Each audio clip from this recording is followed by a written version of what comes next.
चलो स्टार्ट करें। ठीक है, तो राधे राधे बच्चों, मैं हूं निर्देश एससीजी इंस्टीट्यूट से। आज बहुत दिनों बाद जो है वीडियो बन रही है, लॉन्ग वीडियो और उसमें आज हम डिस्कस करेंगे बेटा लाइफ प्रोसेस का ह्यूमन रेस्पिरेटरी सिस्टम। तो ह्यूमन रेस्पिरेटरी सिस्टम में जो है सबसे पहले हम डायग्राम देखेंगे। डायग्राम आपकी स्क्रीन पर दे रखा होगा, तो मैं बता देता हूं बेटा। ये है हमारे पास नेसल पैसेज और ये होता है हमारे पास माउथ कैविटी। यहाँ पर फेरिंग्स आ जाएंगे, लैरिंग्स आ जाएंगे, यहाँ पर ट्रैकिया है और ये होती है रिंग्स ऑफ कार्टिलेज। ये ब्रोंकाई होती है, ब्रोंक्यूल्स होते हैं, एल्वुलाई और लिप्स, और ये लंग्स का पूरा डायग्राम है। ठीक है, तो अब यहाँ पर जो क्वेश्चन बनने वाला है आपका वो कैसे बनेगा, जरा ध्यान से देखना।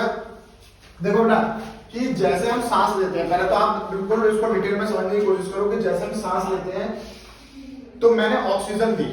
ऑक्सीजन लेने के बाद भाई अब एक बात और सोचो आप, ऑक्सीजन के साथ साथ कई सारी गैसेस जा रही हैं, यस और नो। अब बहुत सारी गैसेस जा रही हैं, तो एज वी नो दैट कि हम ऑक्सीजन ही लेते हैं। तो ऑक्सीजन हम कैसे ले रहे हैं, तो उसके पीछे रीजन क्या होगा। आप लोगों ने सांस ली, ब्रीदिंग करी, तो ब्रीदिंग में आपने क्या करा, अंदर आ जाओ। तो वहां पर क्या होगा कि जब सांस ली हमने तो सारी गैसेस अंदर गई और हमारे पास जो लंग्स कैविटी है वो क्या हो जाएगी, लार्ज हो जाएगी। ठीक है, उसके बाद क्या होगा, जो एयर होगी नेसल पैसेज से होते होते होते आपके ट्रैकिया होते होते कहां चली जाएगी बेटा, यहाँ इस पोर्शन में आने शुरू हो जाती है। यहाँ पर प्रेजेंट होती है एल्वुलाई, और जो एल्वुलाई होती है उसका मेन फंक्शन ही आपका क्या होता है बेटा, एक्सचेंज ऑफ गैसेस। और गैसेस जनरली आपकी कौन सी होती है बेटा, O2 और CO2। ठीक है, तो यहाँ पर अब देखो क्या होगा, जब एल्वुलाई जो है वो कनेक्टेड होती है कैपिलरीज से। ब्लड वेसल्स जो होती है, कैपिलरीज मतलब एक तरह से गुच्छा समझ लो ब्लड वेसल्स का, उनसे ये क्या होती है, कनेक्टेड होती है और डायरेक्ट खून से कनेक्टेड होंगी है। ठीक है, खून की जो वेसल्स होती है उनसे कनेक्टेड होंगी। अब क्या होगा कि भाई उनमें प्रेजेंट होता है एक पिगमेंट। ठीक है, क्या बोलते हैं उसको, एक बार मैं देख लेता हूं। पिगमेंट होता है हमारे पास रेस्पिरेटरी पिगमेंट। क्या होगा बेटा, रेस्पिरेटरी पिगमेंट।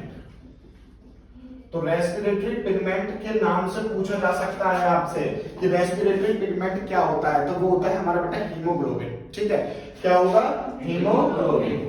अब समझने वाली बात क्या है यहाँ पर बेटा, कि जो हीमोग्लोबिन होगा वो क्या करता है, इन एल्वुलाई से कनेक्टेड होता है थ्रू कैपिलरीज, है ना। तो क्या होगा कि जो आपने हवा ली, जो आपने ब्रीदिंग में गैसेस ली हैं, तो वहां पर हीमोग्लोबिन क्या करेगा, उनमें से ऑक्सीजन के एटम्स या मॉलिक्यूल्स उठाएगा और खून में मिक्स कर देगा। ठीक है, तो इस तरह से हम पूरी ऑक्सीजन ले पाते हैं और पूरी एक जो साइकिल होती है, मैंने इन करी और आउट कर दी। आउट में क्या है, कार्बन डाइऑक्साइड रिलीज हो जाती है। ठीक है, तो ये बेसिक चीज होती है कि भाई क्या नाम है, जो है किस तरह से हमारा जो ब्रीदिंग साइकिल होती है वो काम कैसे करती है। ठीक है, अब जो क्वेश्चन है वो क्वेश्चन बनता है कि ऑक्सीजन और कार्बन डाइऑक्साइड ट्रांसपोर्ट कैसे हो रही है। ठीक है, तो इनमें कुछ अच्छे अमेजिंग फैक्ट है वो मैं आपको बताऊंगा। आपकी एनसीईआरटी में भी लिखा हुआ है कि हमारा जो लंग्स होते हैं, जो एल्वुलर सरफेस जो होती है, ये वाली जो सरफेस होती है इतनी बेटा कवर हो जाती है, इतनी फैल सकती है कि 80 मीटर स्क्वायर तक ये क्या कर सकती है बेटा, फैल सकती है। आप 80 मीटर स्क्वायर आप समझ सकते हो कितना है, 80 मीटर, 1 मीटर में 3.5 फुट के आसपास होते हैं। तो अब वो कर लो इस तरह से, 80 इधर हो गया, 80 इधर हो गया, तो इतना बड़ा, मतलब बेसिकली अगर मैं आपको बताऊं तो जो बेस जो हम बास्केटबॉल खेलते हैं उसका जो कोर्ट होता है, उसका जो मैदान होता है, इतने बड़े ये क्या नाम है, इनका सरफेस एरिया हो सकता है। आगे बात समझ में, तो इतनी ज्यादा ये फैल सकते हैं। तो अब देखो बेटा, हम यहाँ पर इसको एक्सप्लेन करने वाले थे ह्यूमन रेस्पिरेटरी सिस्टम को। तो क्या होता है, चलो पढ़ते हैं आपकी एनसीईआरटी से कि air is taken into the body. अब देखो क्या होगा यहाँ पर, जैसे कि आप जो है एयर टेक करोगे, तो आंसर होते जा रही है आपकी नेसल पैसेज से। अब देखो यहाँ पर दो चीजें प्रेजेंट होंगी बेटा, एक तो होगी आपके पास फाइन हेयर और एक प्रेजेंट होता है बेटा म्यूकस होता है आपका चिपचिपा पदार्थ जो होता है। और फाइन हेयर देखो, जब आप सांस ले रहे होते हो प्योर तो होती नहीं है ना, तो फाइन हेयर क्या होंगे, जो भी डस्ट पार्टिकल होंगे वो उनको वहीं पे स्टिक कर लेते हैं। ठीक है, और म्यूकस भी यही काम करता है। म्यूकस क्या काम करेगा बेटा, कि जो भी डस्ट पार्टिकल वगैरह होंगे वो उसको उस पर चिपका देगा, और जो फ्रेश एयर होगी वो आपके सीधे नेसल पैसेज से होते होते, ट्रैकिया से होते होते आपकी इस पोर्शन में आ जाती है। ठीक है, फिर क्या होगा कि देखो पूछा जा सकता है बेटा कि write the function of fine hair and mucus. तो ये चीज यहाँ पर आपको देखो जो क्वेश्चन बनने वाले हैं मैं वो बताता हुआ चलूंगा साथ के साथ कि क्या क्या क्वेश्चन बन सकते हैं आपके। तो देखो फाइन हेयर और म्यूकस में भी क्वेश्चन बन सकता है कि write the function of fine hair और म्यूकस। क्लियर हो गई यानी बात। नाउ फिर क्या होगा बेटा कि the passage is also lined with the mucus which help in this process the air passes through throat and into the lungs. अब ये थ्रोट मतलब जो गला होता है इससे होते होते सीधे कहां पर पहुंच जाएगी बेटा, ठीक है, लंग्स पर पहुंच जाएगी। और यहाँ पर क्या होंगे rings of cartilage are present in the throat. जो थ्रोट होता है हमारा गला जो होता है वहां पर प्रेजेंट होता है ट्रैकिया, और ट्रैकिया जो है वो रिंग्स ऑफ कार्टिलेजेस होती हैं। अब देखो क्या होगा, मान लो एक हिस्सा ऐसा करके रखा हुआ है, इसके ऊपर एक हिस्सा ऐसा रखा हुआ है, ये ना ऐसे करके कनेक्टेड होते हैं और ये क्या काम करते हैं, ये कोलैप्स ना हो जाए, जुड़ ना जाए, इसकी वजह से रिंग्स ऑफ कार्टिलेजेस होती हैं। अब देखो इस पर भी क्वेश्चन बन सकता है कि write the function of rings of cartilage. तो आपका एक ये बन गया और एक ये बन गया, रिंग्स ऑफ कार्टिलेज पर भी क्वेश्चन बन जाएगा। क्लियर हो गई, इसका भी आपसे फंक्शन पूछ लिया जाएगा। तो या फिर एमसीक्यूज भी बन सकते हैं इस पर बेस्ड। क्लियर हो गई। अच्छा तो these ensure the that air passes does not collapse ना हो जाए, जिसके कारण रिंग्स ऑफ कार्टिलेज प्रेजेंट होती है। ठीक है, अब आ जाओ कि with in the lungs the passes divided into the smaller and smaller tube. जो हमारे पास जो पैसेज होता है वो डिवाइडेड हो रहा होता है और छोटे छोटे ट्यूब्स में, और ये ट्यूब जो है वो टर्मिनेट होती है कि बैलून्स लाइक स्ट्रक्चर्स जो होते हैं। ठीक है, और बैलून लाइक स्ट्रक्चर ही हमारे क्या कहलाए जाते हैं बेटा, एरोलाइक कहलाए जाते हैं। ये क्या होंगे हमारे बैलून लाइक स्ट्रक्चर्स होंगे। ठीक है, अब इनका नाम क्या होता है, मोस्ट इंपोर्टेंट तो बेटा आपका यही वाला पोर्शन है। इस पर क्वेश्चन बेटा बोर्ड में कई बार आया हुआ है, बहुत इंपॉर्टेंट चीज है, बहुत ज्यादा इंपॉर्टेंट चीज है कि एरोलाई क्या होती है। एरोलाई जनरली हमारी जो होती है बेटा बैलून लाइक स्ट्रक्चर्स होते हैं ये। ठीक है, और यहाँ पर ये जो पैसेज है वो डिवाइड होता चला जाता है, डिवाइड होता चला जाता है छोटे छोटे ट्यूब्स में, और कहां पर जाकर टर्मिनेट होता है, एरोलाई में जाकर टर्मिनेट हो जाता है। ठीक है, अब एरोलाई क्या करती है बेटा कि ये एक सरफेस एरिया प्रोवाइड करवाती है आपको, सरफेस एरिया प्रोवाइड करवाएगी, और किस चीज के लिए, फॉर एक्सचेंज ऑफ गैसेस। और गैसेस हमारे पास कौन कौन सी बेटा, ऑक्सीजन और CO। ठीक है, इनका क्या करवा रही है बेटा, सरफेस एरिया प्रोवाइड करवा रही है। ठीक है, आगे देखते हैं आगे क्या होता है कि where the exchange of gases can take place the wall of alveoli contain the extensive network of the blood vessel. और जो एल्वेओलाई होती है वो एक्सटेंसिव नेटवर्क प्रोवाइड करती है, कंटेन करती है किसकी, ब्लड वेसल्स की। और मैंने आपको बताया था जब मैंने अभी स्टार्टिंग में ओवरव्यू बता रहा था, तो ये क्या होती है, ब्लड वेसल से कनेक्टेड होती है। ठीक है, अब ब्लड वेसल में कनेक्टेड होती है ये बात ठीक है, पर यहाँ पर क्या होगा बेटा, ब्लड वेसल में एक जो ब्लड होता है हमारा उसमें रेस्पिरेटरी पिगमेंट प्रेजेंट होगा जिसको हम हीमोग्लोबिन कहते हैं।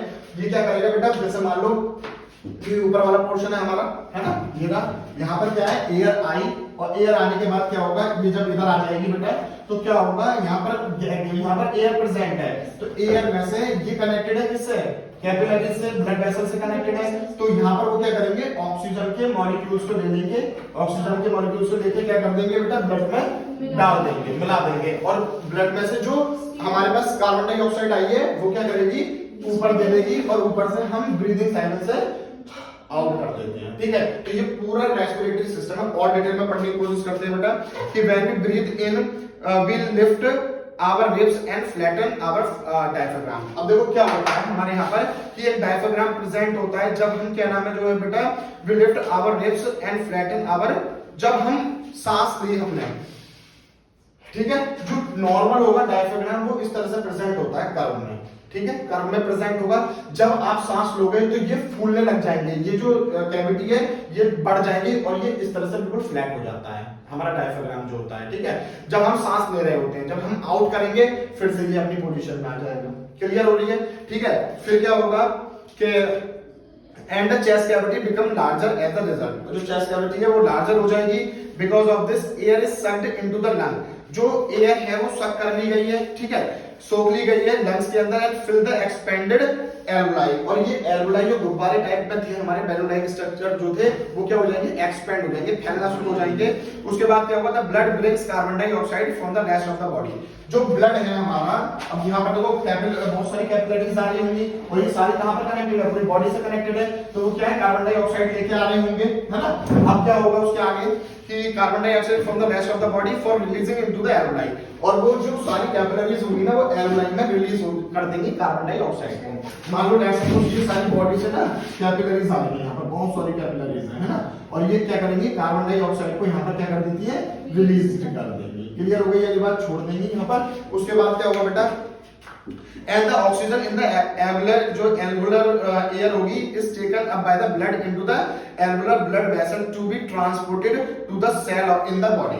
अब क्या करेगा, जो alveoli होगा हमारा वो क्या काम करेगा बेटा, उसने क्या लिया है ऑक्सीजन ले लिया है, ऑक्सीजन को ब्लड में डाल देगा, ये जो वेसल्स है ये कैपिलरीज जो है, और फिर पूरे ब्लड से इन कैपिलरीज से जाके वो क्या चली जाएगी पूरी ऑल ओवर बॉडी में चली जाती है। अब पूरी बॉडी में छोटी से लेकर जो है एड़ी तक क्या नाम है तुम लोगों को पता है, हर जगह ब्लड होता है, ठीक है, और हर जगह जहां पर ब्लड है वहां पे सेल्स भी होंगी, तो सेल्स को क्या होगी ऑक्सीजन मिल जाएगी, और ऑक्सीजन मिल जाएगी तो सेल्स के अंदर प्रेजेंट क्या होता है बेटा माइटोकॉन्ड्रिया, और माइटोकॉन्ड्रिया जो होगा बेटा एटीपी के फॉर्म में क्या है एनर्जी प्रोवाइड करता है। क्लियर हो गई यानी बात। चलो आगे देखते हैं कि during the breathing cycle when air is taken in or let out the lungs always contain residual volume of air।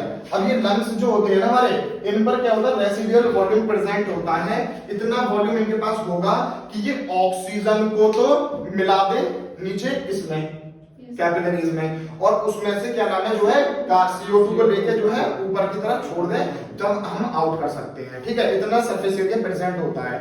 Clear हो गई। तो the lungs always contain residual volume of air so that there is a sufficient time भी मिल जाएगा for oxygen to be absorb, oxygen को absorb करने का, और क्या नाम है कार्बन डाइऑक्साइड को रिलीज करने का। क्लियर हो गई, अच्छे समझ में आ गई, ठीक है। तो when the body size of animal is large, जैसे कि हम जानते हैं जो बॉडी होती है एनिमल की वो लार्ज होती है, तो diffusion pressure alone cannot take care of oxygen। जो हमारा डिफ्यूजन प्रेशर होता है वो अकेले काम नहीं करता है, ठीक है, तो वो क्या करता है कि रेस्पिरेटरी पिगमेंट, मैं अब बात आ गई बेटा रेस्पिरेटरी पिगमेंट की, तो रेस्पिरेटरी पिगमेंट भी यहाँ पर बहुत ज्यादा योगदान देगा, और वो क्या काम करेगा बेटा कि taken up oxygen from the air, air में से ऑक्सीजन को क्या कर देगा टेकन अप कर लेगा, ठीक है, इन द लंग्स के अंदर, and carried it to the tissue which are deficient in oxygen.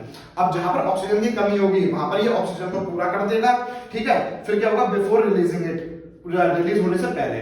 तो in human being the respiratory pigment is a haemoglobin.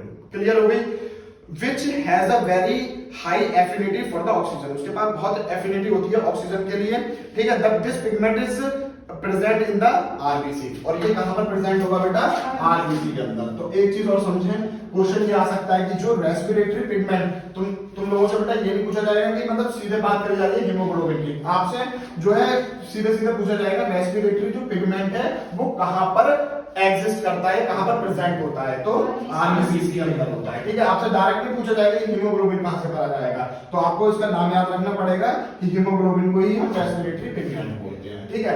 तो क्वेश्चन इसका जो जनरली है बेटा, जो हम ये टॉपिक पढ़ते हैं ह्यूमन रेस्पिरेटरी सिस्टम, इसमें आपका जो मेन क्वेश्चन जो बनता है, जो लॉन्ग क्वेश्चन बनेगा वो बनेगा how oxygen and carbon dioxide transported in human being, ठीक है। अब इसमें भी देखो आपके पास कितने सारे क्वेश्चन बन गए कि भाई फाइन एयर म्यूकस का भी क्या वो होगा फंक्शन होगा, विंग्स ऑफ कार्टिलेज का क्या होगा, एल्वेओलाई का क्या होगा, ठीक है। और एल्वेओलाई पर तो क्वेश्चन आया हुआ है आपकी एनसीईआरटी में, बेटा लास्ट में देखो लिखा भी होगा, 13वां 14वां क्वेश्चन होगा, उसमें ये लिखा होगा कि लंग्स में तो एल्वेओलाई, और अभी जब हम एक्सक्रीशन टॉपिक पढ़ेंगे ना तो उसमें किडनी के बारे में पढ़ेंगे, किडनी में नेफ्रॉन का क्या वर्क होता है, इन दोनों में डिफरेंशिएट कुछ पाया जाएगा, तो बहुत इंपॉर्टेंट क्वेश्चन है ये, ठीक है। तो ये जनरली आपके पास ह्यूमन रेस्पिरेटरी सिस्टम था। अगर बेटा यहाँ तक आपको बहुत अच्छे से समझ में आ गया हो तो प्लीज कमेंट सेक्शन में मुझे बताओ, और जो है चैनल को सब्सक्राइब कर लो। अगर ऐसी ही वीडियो आपको चाहिए और तो प्लीज कमेंट सेक्शन में मुझे बताओ कि भाई सर इस टॉपिक पर हमें वीडियो चाहिए, तो इसी तरह से ही मैं डिटेल्ड वीडियो जो है हर टॉपिक की डालूंगा। और सपोर्ट का बनाए रखें, चैनल को सब्सक्राइब कर लें। राधे राधे।